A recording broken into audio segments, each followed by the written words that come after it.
ठीक है, relational database, a database in which the data is stored in the form of relations also called tables is called a relational database. In other words, a relational database is a collection of one or more tables. तो आपने देखा होगा कि आप क्या बनाते हैं, database बनाते हैं, and database contain multiple tables. ठीक है, सिंगल टेबल भी हो सकती है, मल्टीपल टेबल्स भी उसमें हो सकती है। और जो टेबल्स होते हैं वो क्या होते हैं, उनके अंदर कुछ रिकॉर्ड्स होते हैं। ठीक है, और उसी को हमने वो इस तरह का जो मैकेनिज्म है जिसमें इस तरह से मैनेज किया था डेटाबेस को, वो कहलाता है रिलेशनल डेटाबेस कहलाता है। अब यहाँ से आपको कुछ टर्म दिए, different term used in relational model. First one दिया आपको रिलेशन और टेबल। ठीक है, तो टेबल का यहाँ पे दिया है, a table refer to a two dimensional representation of data arrange in columns and rows. तो कॉलम्स और रोज में क्या होता है, डेटा आपका अरेंज होता है इनसाइड टेबल। वंशी का ये बताना बेटा, कॉलम और रो क्या होते हैं, मतलब हॉरिजॉन्टल कौन सा होता है और वर्टिकल कौन सा होता है इसमें, रो और कॉलम में। वंशी का होती है और वर्टिकल कॉलम होते हैं। वर्टिकल कॉलम आता है और हॉरिजॉन्टल रो हो जाती है ना। ठीक है, यस सर। ठीक है। फिर नेक्स्ट ये है डोमेन। डोमेन क्या है, this is a pool of value from which the actual values appearing in a given column are drawn. Domain मतलब बोला है पूल ऑफ वैल्यूज, मतलब बहुत सारी वैल्यूज है, उसका कोई कलेक्शन है। फॉर एग्जांपल जैसे स्ट्रीम नाम का कोई कॉलम है, तो उसके अंदर क्या होगा, उसके अंदर पूल ऑफ वैल्यू क्या होगी, स्ट्रीम नाम के कॉलम में पूल ऑफ वैल्यू हो सकती है साइंस, कॉमर्स एंड ह्यूमैनिटीज। ये क्या हो सकती है, पूल ऑफ वैल्यूज हो सकती है। फिर दिया रो और टपल ना। चलिए ना, रो और टपल। प्रार्थना क्या होती है, रो या टपल क्या होता है।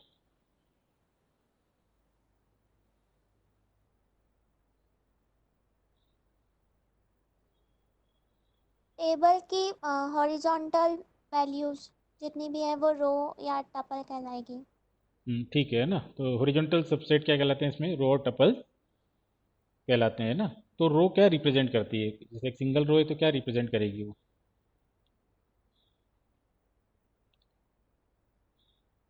प्रार्थना तुम्हें बताना बेटा, है ना, रो क्या रिप्रेजेंट करती है वहाँ पर। हॉरिजॉन्टल सबसेट नहीं, रिप्रेजेंट किसको करती है, जैसे एक रो है तो वो क्या रिप्रेजेंट करती है वहाँ पे।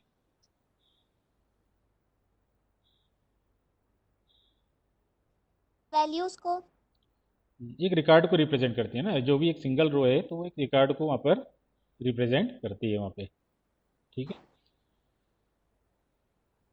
फिर कॉलम और एट्रीब्यूट ना। मुक्तावली क्या होता है बेटा कॉलम और एट्रीब्यूट।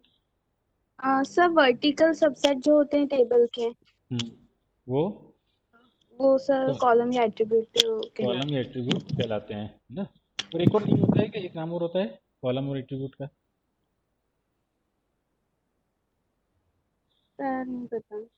नहीं मालूम, एक फील्ड नेम भी बोलते हैं हमें ना। ठीक है, कॉलम एट्रीब्यूट और फील्ड नेम भी बोला जाता है। ठीक है, ओके। तो यहाँ पे हम देख रहे हैं, यहाँ पे हो गया कॉलम और attribute. The vertical subset of table is known as column और attribute. The term field is also used. ठीक है, ठीक है। फिर नेक्स्ट नेक्स्ट है कमल। ये बताओ व्हाट इज डिग्री ना, डिग्री क्या होता है इसमें। Sir number of columns. Number of columns, ठीक है ना। ठीक है, फिर खुशबू, व्हाट इज कोऑर्डिनेलिटी।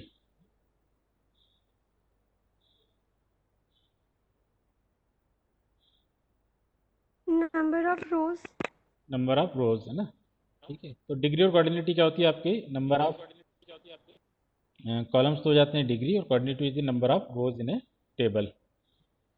फिर इसके बाद हम बात कर रहे हैं व्यू की, है ना। तो व्यू तो खैर व्यू आप लोगों ने ऐसे प्रैक्टिकली को इम्प्लीमेंट नहीं किया ना। व्यू क्या होता है, it is a virtual table. ठीक है, it is a virtual table, मतलब कि एक्चुअल में कोई टेबल नहीं है, बल्कि जो आपका एक टेबल होता है ओरिजिनल, उसके बेस पर एक व्यू क्रिएट किया जाता है। That does not really exist in its own right but is instead derived from one or more underlying base tables।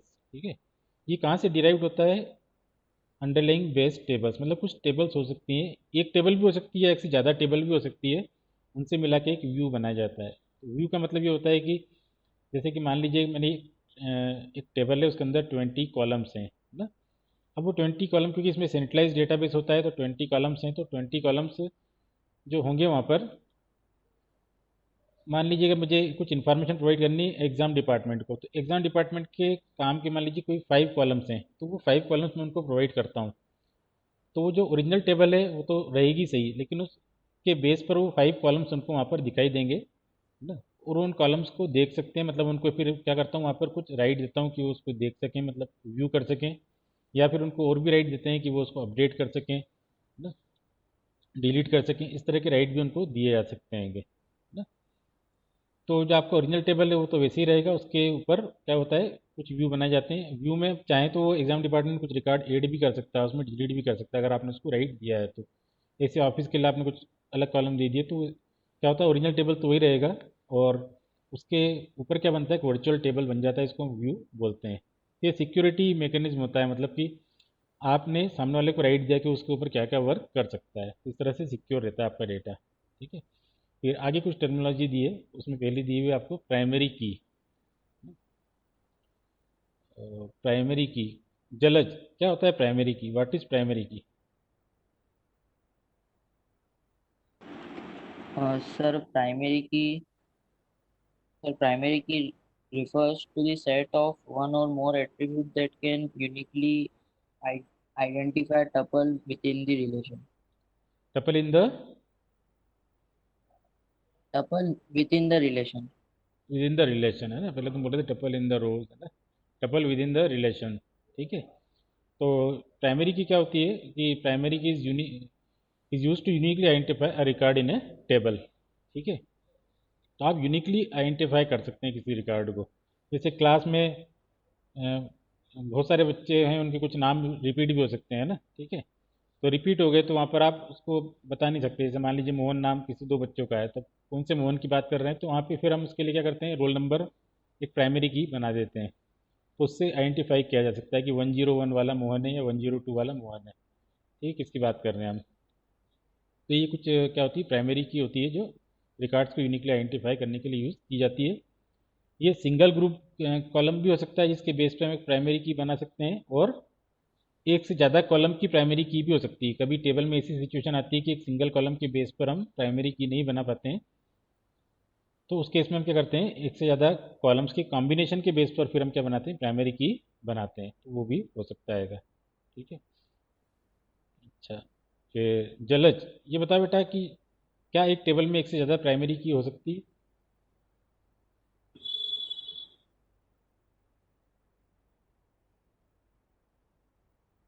No, sir. एक से ज़्यादा प्राइमरी की नहीं हो सकती, एक ही होगी। अगर एक से ज़्यादा कॉलम के कॉम्बिनेशन से बनी तब भी वो एक ही कहलाती है। ठीक है ना, क्योंकि दोनों कॉलम की मिला के उसकी यूनिक वैल्यू बनती है उस केस में। तो प्राइमरी की होगी यहाँ पर। प्राइमरी की के बाद है कैंडिडेट की। हिमांशु बता बेटा, व्हाट इज कैंडिडेट की? सर जितने भी एट्रीब्यूट के जो कॉम्बिनेशंस होते हैं किसी रिलेशन के अंदर हम्म। जो एज अ प्राइमरी की सर्व करते हैं ना उन्हें हम कैंडिडेट की कहते हैं, क्योंकि ये जो जितने भी एट्रीब्यूट्स होते हैं ना हम्म। ये कैंडिडेट होते हैं प्राइमरी की के लिए, अच्छा, कोई जिन्हें हम एग्जाम। प्राइमरी की पोजीशन दे सकते हैं। ठीक है, वेरी गुड। अच्छा, अभी बताओ एग्जाम्पल, बताओ एग्जाम्पल। सर एग्जाम्पल तो क्या बताऊँ। एग्जाम्पल नहीं बता सकते, सिंपल सा एग्जाम होता है।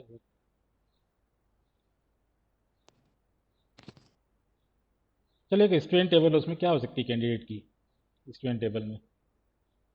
सर रोल नंबर हो सकती है। और रोल नंबर हो सकती है, अब स्टूडेंट्स है तो कौन सी क्लास के हैं तो फिर वो भी हो सकती है क्लास। तो क्लास तो रिपीट होती है ना हर बच्चे की, ये सभी तो 11th में पढ़ेंगे या सभी 12th में पढ़ेंगे। और क्या हो सकता है उसमें कैंडिडेट की?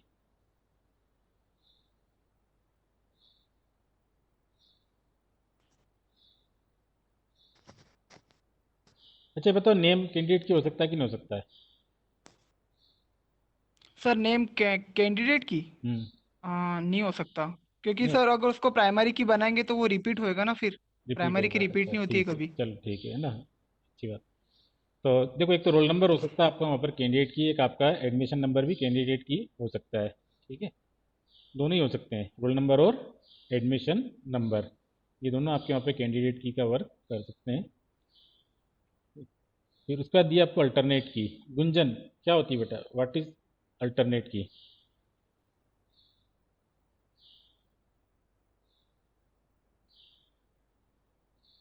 सर जो कैंडिडेट की प्राइमरी नहीं होती है वो अल्टरनेट की होती है। जो कैंडिडेट की प्राइमरी की नहीं बन पाती वो अल्टरनेट की होती है। अच्छा, एग्जाम्पल बताओ।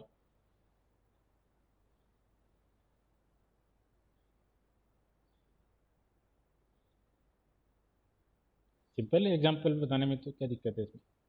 हम्म? अभी बात कर रहे थे ना कैंडिडेट की वाली, उसी में से तो निकलेगा एग्जाम्पल।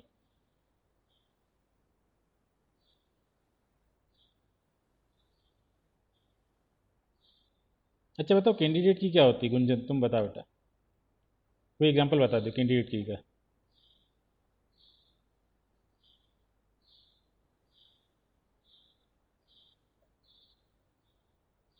अभी सुना होगा ना, अभी कैंडिडेट की क्या होता है? नहीं पता सर। नहीं मालूम कैंडिडेट की क्या होता है? अभी तो पढ़ा हमने, हिमांशु ने बताया था अभी, उसका तो हमने भी रिपीट किया था। सर रोल नंबर्स वगैरह। हाँ, तो अभी बताया था ना, दो एग्जाम्पल बताए थे मैंने कि स्टूडेंट टेबल में दो कॉलम सर बताए थे मैंने। कैंडिडेट की तो वो होती है जो प्राइमरी की पोजीशन पे रखाती है। हाँ, रखा थी, मतलब प्राइमरी की बन सकती है ना, तो उसमें दो अभी बताया ना, स्टूडेंट टेबल में दो कॉलम बताए थे इस हमने कि जो वहाँ पर कैंडिडेट की का वर्क कर सकते हैं। बताया था ना कभी, एक रोल नंबर और एक एडमिशन नंबर बताया था ना अभी। सर रोल नंबर हाँ, और एडमिशन नंबर भी तो हो सकता है कैंडिडेट की। Admission, yes sir. अब बताओ इसमें से अल्टरनेट की कैसे यस क्या सर। बनेगी? अब बताओ।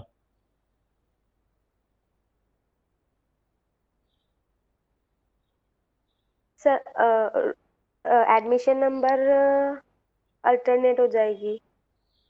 कब कब हो जाएगी? सर अगर एक क्लास से नेक्स्ट क्लास में जा रहे हैं तो वो एडमिशन नंबर तो सेम ही रहेगा। ठीक से कॉन्सेप्ट क्लियर नहीं हो पा रहा है तुम्हारा। चलो देखो, ये अगर वहाँ पे क्या होता है कि कैंडिडेट की है आपके पास में, रोल नंबर है, और क्या है आपके पास में एडमिशन नंबर है, तो आप उन दोनों में से किसी एक को ही प्राइमरी की बनाएंगे, है ना? ठीक है, तो दोनों में से एक प्राइमरी की बना दी, तो जो एक बच गई है वो क्या है? कैंडिडेट की है वहाँ पे। ठीक है ना, फॉर एग्जांपल रोल नंबर को आपने सिलेक्ट कर लिया एज ए प्राइमरी की, तो एडमिशन नंबर क्या हो गया वहाँ पर? अल्टरनेट की हो गया। ठीक है, और अगर आपने वहाँ पर एडमिशन नंबर को आपने सिलेक्ट कर लिया as a primary key, then roll number become alternate key. तो थोड़ा सा कंसेप्ट क्लियर रखें तो एग्जांपल भी के थ्रू हम एक्सप्लेन कर सकते हैं ना। ठीक है, तो ये तीनों डेफिनेशन हैं आपके पास में। अब नेक्स्ट है फॉरेन की, है ना? फॉरेन की, अनुजा क्या होती है, व्हाट इज फॉरेन की? अनुजा।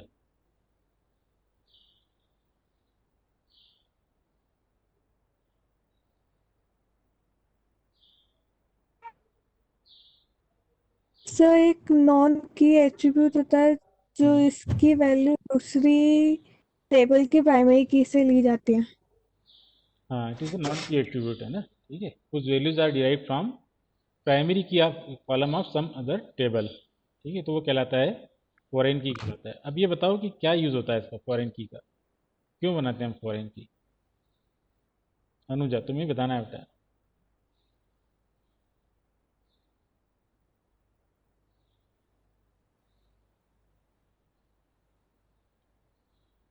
अनुजा। ताकि दूसरी टेबल की प्राइमरी की दूसरे टेबल में आ सके। दूसरे टेबल की प्राइमरी की उस टेबल में आ सके, गलत कर रहा हूँ। अमन तुम बताओ बेटा, व्हाट, क्यों हम बनाएंगे फॉरेन की? What is the use of foreign की? सर ना अपन दोनों टेबल में से डाटा को एक्सेस कर सकते हैं एक साथ। दोनों टेबल में से डाटा को हैं। अच्छा, वैसे भी कर सकते हैं, बिना फॉरेन की भी कर लेते हैं वो तो वो क्या करती है कि जो फॉरेन की होती है, it establish the link between two tables, और इसके थ्रू रेफरेंशियल इंटीग्रिटी भी मेंटेन की जाती है, मतलब कि जो वैल्यूज आ रही है किसी कॉलम में डिराइव्ड होकर वो प्राइमरी की कॉलम से आएगी, है ना। तो दोनों चीज़ें होती है, रेफरेंशियल इंटीग्रिटी मेंटेन होती है, और आप क्या करते हैं टेबल के बीच में लिंक इस्टेब्लिश कर लेते हैं, तो मल्टीपल टेबल पर आप क्वेरी एग्जीक्यूट करवाते हैं वहाँ पे, तो रिजल्ट जो आपके होते हैं वो डिजायर्ड रिजल्ट मिलते हैं आपको इस केस में, जब लिंक इस्टेब्लिश करते हैं थ्रू द फॉरेन की। अदरवाइज आप कुछ लिखेंगे तो आपको डिजायर्ड आउटपुट नहीं मिलेंगे वहाँ पर, बिना फॉरेन की के भी रिजल्ट आ जाएंगे लेकिन डिजायर्ड नहीं आएंगे।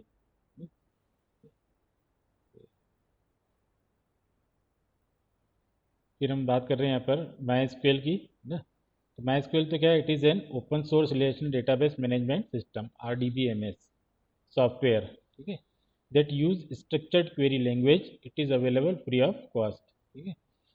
तो ये क्या है, RDBMS सॉफ्टवेयर है, and it uses the structured query language, SQL को यूज़ करता है ये, ठीक है, and it is available free of cost. आपको मालूम है कि फ्री और ओपन सोर्स है, तो आप इसको इंस्टॉल कर सकते हैं इजीली, कहीं कुछ आपको लाइसेंस नहीं लेना है, कुछ नहीं करना है, और इसके ऊपर वर्क कर सकते हैं MySQL के ऊपर। तो ऐसी उम्मीद है मुझे कि सबने इंस्टॉल कर रखा होगा, नहीं कर रखा होगा तो प्रॉब्लम में आ जाएंगे कि प्रैक्टिकल नहीं कर पाएंगे आप, है ना? तो इंस्टॉल कर लें इसको, नहीं कर रखा हो तो अभी भी, है ना। और अभी कर लें, ऐसा नहीं कि 4 दिन 5 दिन बाद मुझसे तरीका पूछेंगे सर वो पासवर्ड याद नहीं आ रहा है ना, हम नहीं कर पा रहे हैं, हमारे कंप्यूटर पे नहीं हो पा रहा है। अभी कर लें, जो भी प्रॉब्लम है उसको अभी दूर कर लें। फिर स्ट्रक्चर्ड क्वेरी लैंग्वेज है ना, SQL, it is a language use to manipulate and manage databases and tables within them using an RDBMS. All RDBMS use SQL as standard database language, ठीक है। तो जो DBMS जितने भी हैं वो क्या यूज़ करते हैं, SQL लैंग्वेज का यूज़ करते हैं क्वेरी को करने के लिए, ठीक है। ये लैंग्वेज होती है जिसके थ्रू हम RDBMS सॉफ्टवेयर में उसको यूज़ करके हम कुछ डेटा को एक्सेस कर पाते हैं, सर्च कर पाते हैं या मैनिपुलेट कर पाते हैं, तो उसके लिए हम SQL लैंग्वेज को यूज़ करते हैं। अब ये आपको classification of SQL statement, classification. तो अखिलेश्वरी तुम बताओ बेटा, कौन कौन सी वो पढ़ते हैं इसमें, क्लासिफिकेशन में क्या पढ़ते हैं हम?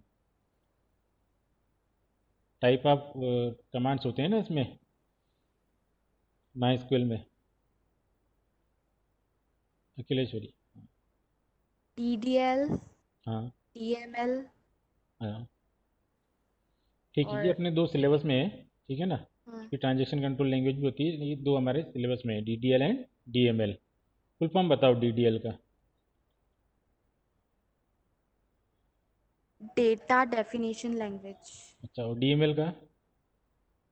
Data manipulation language. ठीक है। अच्छा अभय, तुम बताओ what is DDL, data definition language क्या होती है अभय?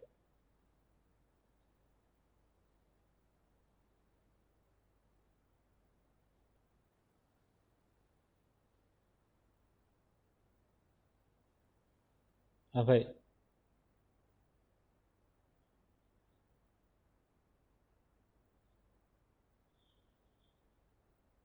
तुम्हारा तो कुछ माइक वाइक भी हटता हुआ नहीं दिख रहा बेटा, है भी कि नहीं वहाँ पे, प्रेजेंट हो अभय? सर सर हाँ बोलो, क्या होता है DDL? Sir which are used to create or destroy database. Which are use to create or destroy database. अच्छा, कोई एग्जांपल बताना, एग्जांपल। Example, hmm,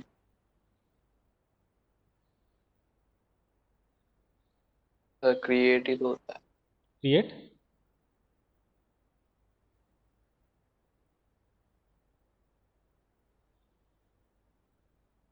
अच्छा तुम्हें ही बताना। DML बताओ बेटा, DML क्या होती है? DDL तो तुमने बता दिया, DML क्या होता है?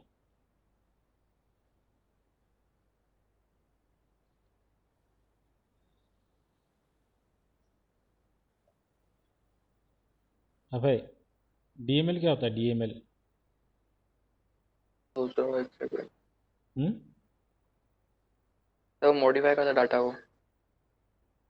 थोड़ा डेफिनेशन देना सीखो बेटा, ऐसे तो एग्जाम में कुछ नंबर नहीं मिलेंगे। सर डाटा मैनिपुलेशन लैंग्वेज हम्म, तो अच्छा और क्या क्या कर सकते हैं, या कोई एग्जांपल बताओ इसके क्या होता है? example. चलो वंशिका तुम बताओ DDL DML के एग्जांपल।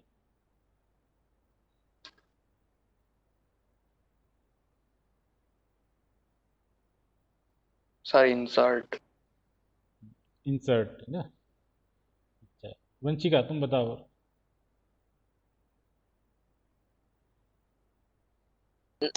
टेबल क्रिएट कर सकते हैं। नहीं एग्जांपल बताना है, DDL का या DML का एग्जांपल बताना है।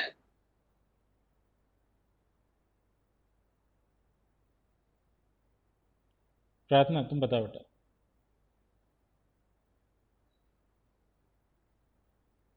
प्रार्थना।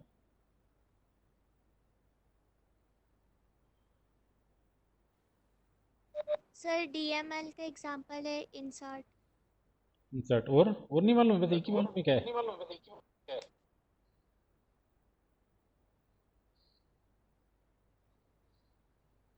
अच्छा और DDL का क्या अपडेट। एग्जांपल है? DDL का क्रिएट टेबल, ऑल्टर टेबल। तो DML में एक ही बता पाई रही तुम एग्जांपल।